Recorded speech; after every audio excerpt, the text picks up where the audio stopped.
हर खबर पर होगी आपकी पकड़। डाउनलोड कीजिए एबीपी लाइव ऐप। कोरोना का डंक संभाले नहीं संभल रहा है। देश के कई कारोबार चौपट हो गए। इवेंट मैनेजमेंट और शादी के कारोबार पर भी पड़ी है कोरोना की ये बड़ी मार। करीब 3.5 लाख करोड़ का वेडिंग बिजनेस और 10,000 करोड़ की इवेंट मैनेजमेंट इंडस्ट्री पटरी पर से उतर चुकी है, जिसमें बर्बाद हो गई है करीब 30 लाख नौकरियां।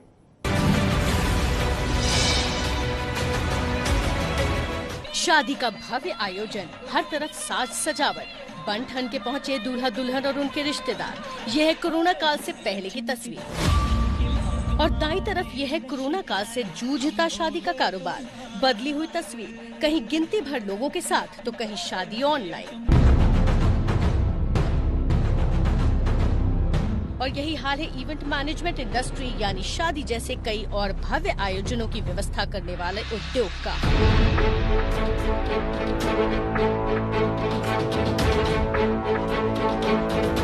पहली तस्वीर में बड़े बड़े इवेंट, लाखों करोड़ों का कारोबार और दूसरी तस्वीर में अपने कंप्यूटर के सामने बैठे लोग, ऑनलाइन होते इवेंट और इसके चलते चरमराता इवेंट मैनेजमेंट का कारोबार। वर्चुअल समारोह का आयोजन करना एक सराहनीय और प्रेरणादायी प्रयास है। कोविड-19 ने पूरी दुनिया की अर्थव्यवस्था को हिलाकर रख दिया है।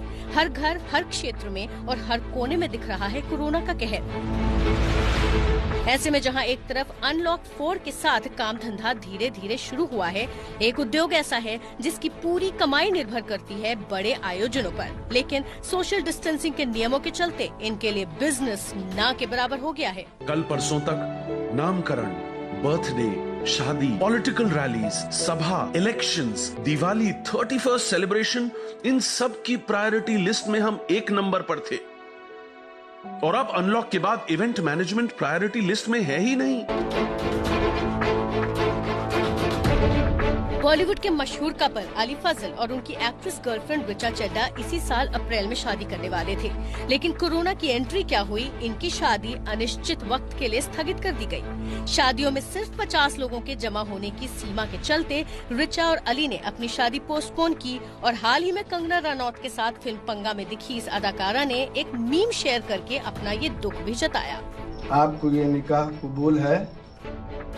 जून के महीने में अपनी फिल्म गैंग्स ऑफ वासेपुर के 8 साल पूरे होने पर रिचा ने फिल्म में अपने दुल्हन वाले सीन के साथ मीम शेयर किया, जिस पर लिखा था कोविड शादी में सिर्फ 50 मेहमानों को आने की अनुमति। और रिचा की प्रतिक्रिया आप देख ही रहे हैं। आपको ये निकाह कबूल है? आपको ये निकाह कबूल है? हमने दीपिका, रणबीर, प्रियंका, निक और अनुष्का विराट की शादियां देखी हैं।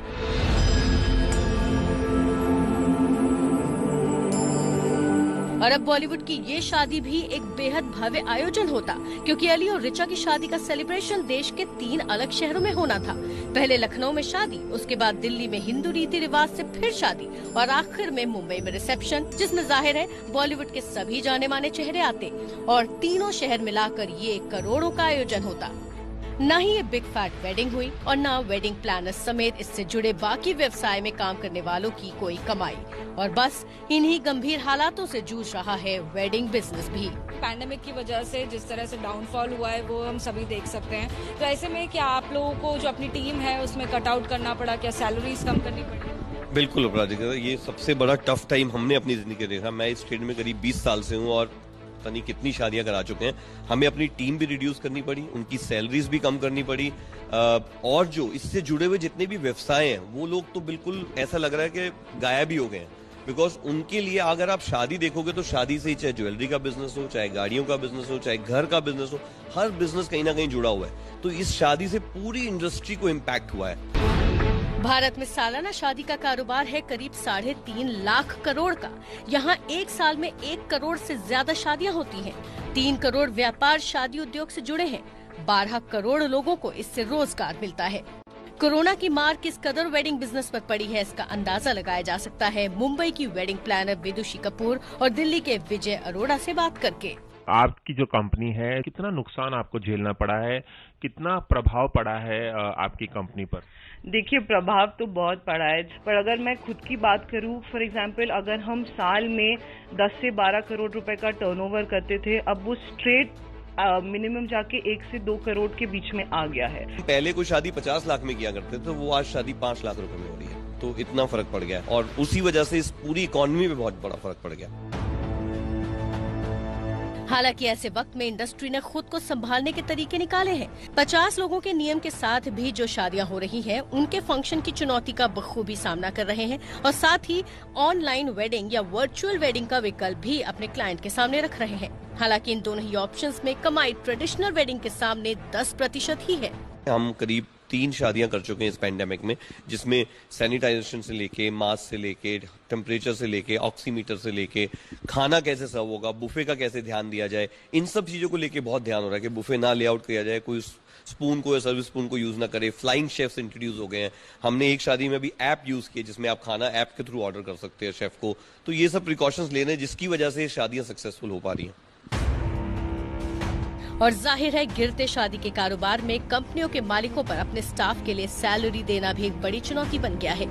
वेडिंग बिजनेस की तरह ही इवेंट मैनेजमेंट इंडस्ट्री भी बुरी तरह से लड़खड़ा रही है और मार्च में लॉकडाउन शुरू होने के बाद से इस उद्योग में काम करने वाले करीब 30 लाख लोग अब तक अपनी नौकरियां गंवा चुके हैं।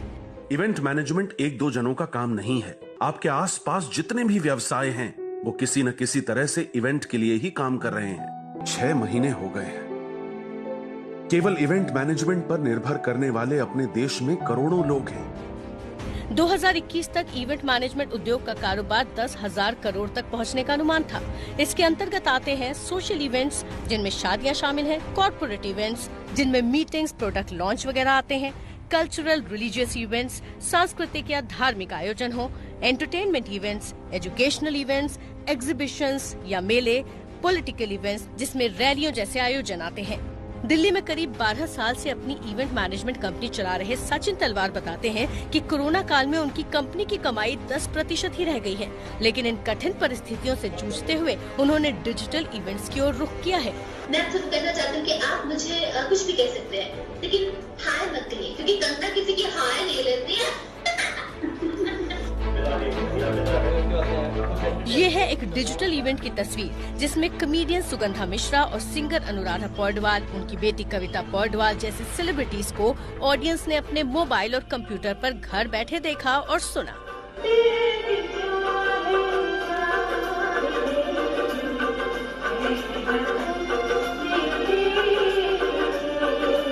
पहले हमारे इवेंट्स में हमारी टीम्स पूरी ट्रेन थी, उनको पूरा प्रोसेस पता था कैसे इवेंट्स होते हैं, वेन्यू पे पूरा इकोसिस्टम उसको अडाप्ट कर चुका था।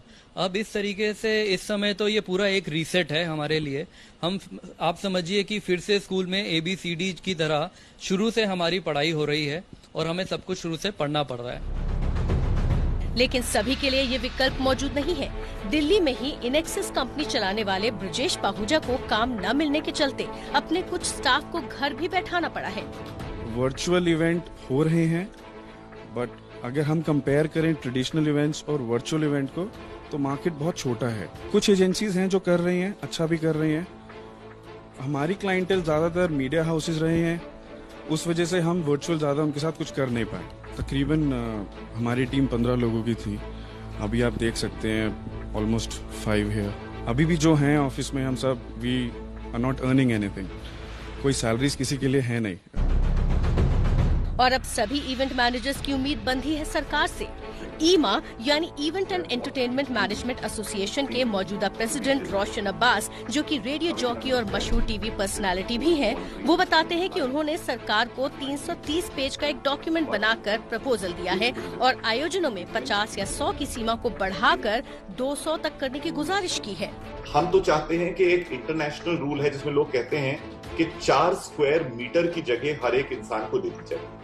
अब अगर आप ये मान के चलें और एक ओपन पार्क है जो कि 1000 स्क्वायर फुट का है, 1000 स्क्वायर मीटर का है, तो आप 250 लोग उसमें ले सकते हैं। अगर एक बड़ा मैदान है तो उसमें आप 1000 लोग ले सकते हैं। तो हमने पहल करी है कि अगर ये 4 स्क्वायर मीटर का रूल माना जाए तो बहुत बड़ी बात हो जाएगी।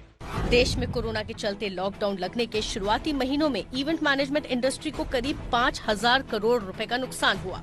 रोशन अब्बास के मुताबिक बीते 6 महीनों में कुल नुकसान हुआ है करीब 1 लाख करोड़ का। इंडस्ट्री का सबसे बड़ा सीजन जो होता है वो अक्टूबर से लेकर मार्च तक आता है।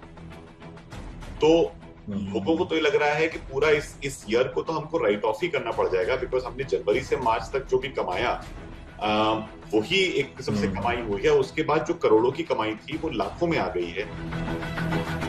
ईमा ने 21 सितंबर को कई शहरों से फेसबुक लाइव करके open safe events to save events नाम की मुहिम भी चलाई, जिसमें इंडस्ट्री ने अपने प्रपोज्ड SOPs यानी स्टैंडर्ड ऑपरेटिंग प्रोसीजर के साथ दिखाया कैसे सभी सावधानियां बरतते हुए कोरोना काल में 100 से 200 लोगों के साथ इवेंट्स करना संभव है। अगर ये अगले 2-3 महीने तक बात चलती रही तो हम लोगों को ये डर है कि कंपनियां बंद होना शुरू हो जाएंगी। कोरोना के प्रभाव के बीच इवेंट मैनेजमेंट कंपनी ढर्रे पर लौटेगी या फिर इस पैंडेमिक के बाद सब कुछ जब सामान्य होगा। संघर्ष के इस वक्त ने इवेंट मैनेजमेंट इंडस्ट्री को आत्मनिर्भर जरूर बना दिया है। देखिए, जब नॉर्मल इवेंट्स वापस भी आ जाएंगे तब भी डिजिटल इवेंट्स उनका पार्ट रहेंगे। अगर हमारे फिजिकल इवेंट्स को हम बोलते थे वो एक्सपीरियंशियल मार्केटिंग है, it's a combination of 5 senses. Now digital is the 6th sense. Her event hybrid होने वाले हैं अब going forward. I think technology बहुत ही ईजी हो गई है। तो जो भी हम कैमरामैन होते हैं उनकी जो लाइव फीड होती है कंप्यूटर पर लेते हैं, उससे ब्रॉडकास्ट कर देते हैं और सब लोगों को लिंक भेजते हैं। अपनी लैंग्वेज में फिजिटल बोलते हैं, दैट फिजिकल आप भी हैं और डिजिटल भी उसको एम्पलीफाई कर पा रहे हैं। रुके हुए हैं 6 महीने से, कुछ काम नहीं हुआ है, तो उम्मीद करते हैं कि आने वाला वक्त कुछ अच्छा ही लाएगा। भूख से मरने का डर कोरोना होने के डर से ज्यादा जानलेवा है। बची हुई किश्तें हमारी जान किश्तों किश्तों में ले लेगी क्या? आज का दिन तो निकल गया, कल का क्या? सब एहतियात बरतेंगे, जिम्मेदार रहेंगे, पर आशा की किरण नजर आए इतना तो दरवाजा खोलो हमारे लिए।